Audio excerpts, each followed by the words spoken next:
ലക്ഷദ്വീപിൽ അതീവ ഗുരുതരാവസ്ഥയിലായ 2 രോഗികൾക്ക് രക്ഷകരായി ഇന്ത്യൻ നാവികസേന.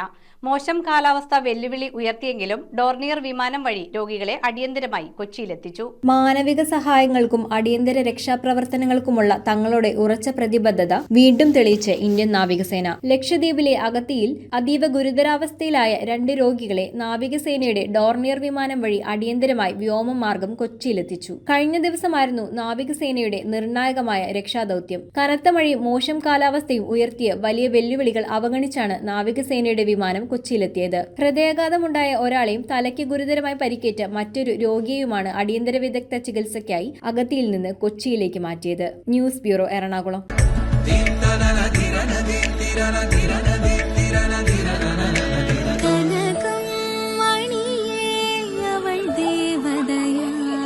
സ്നേഹം പൊന്നണിയട്ടെ. Sevens golden diamonds, Eramalloor, Vadathala.